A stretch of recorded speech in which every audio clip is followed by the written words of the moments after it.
I spent my whole life believing that the Quran is the perfect linguistic miracle. That was until I finally discovered that it is the exact opposite. That was what my friend said, so I normally asked for details. He said, all of these Quran verses and all of these hadith declare Iblis, or Satan, as Jinn, not an angel, while chapter Taha says the exact opposite. See, I ordered the angels to prostrate to Adam. They all did except Iblis. Here, Iblis is referred to as Jinn, but here he is referred to as angel. This is a mistake that a 10-year-old wouldn't make.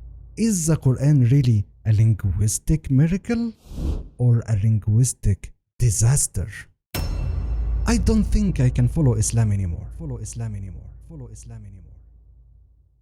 This was when I felt relief, because I realized that his problem was a piece of cake. He just fell for one of the dumbest tricks that Islamophobes use today to delude young Muslims. Let me get a cup of coffee first, and then I will explain.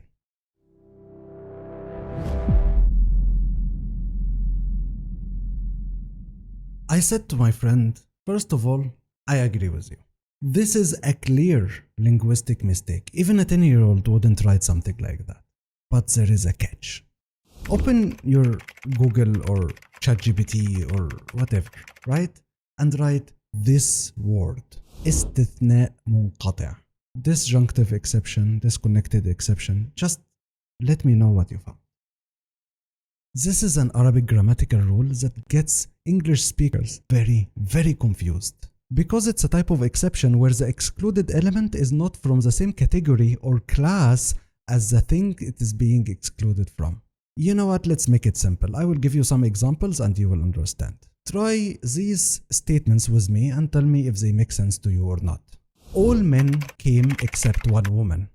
All the restaurants closed at 10 p.m. exactly except one pharmacy. I brought with me all of my notebooks except one pencil. Of course, all of them don't make sense to you, right?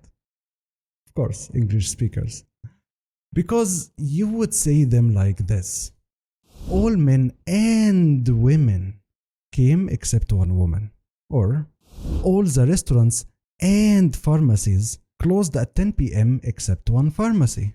I brought with me all of my notebooks and all of my pencils except one pencil. You guys have to add these extra words in English for the statement to be grammatically correct.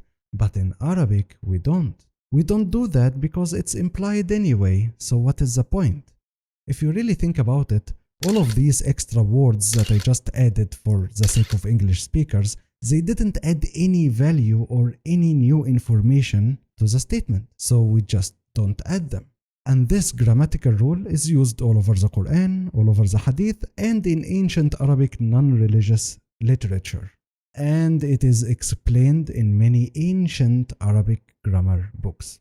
If you still think it doesn't make sense, that is completely normal. Learning new languages is not easy for everyone.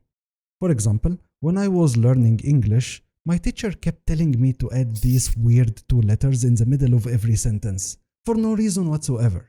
Normally I say, she happy, he tall, but my English teacher gets angry and she yells at me and tells me to say, she is happy, he is tall. And I'm like, why do I have to add this stupid meaningless is in the middle of every sentence? It doesn't add any value. It doesn't add anything to the meaning.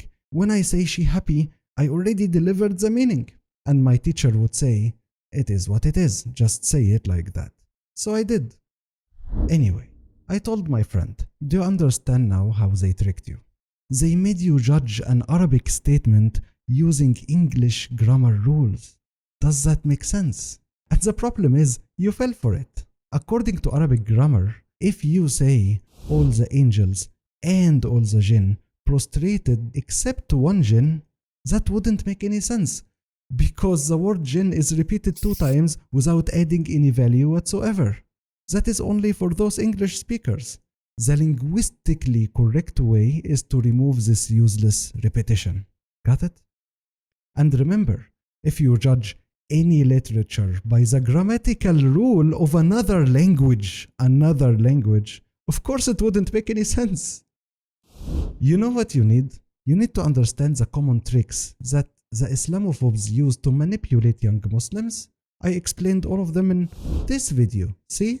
Go watch it. Because the moment you know them, you will be immune.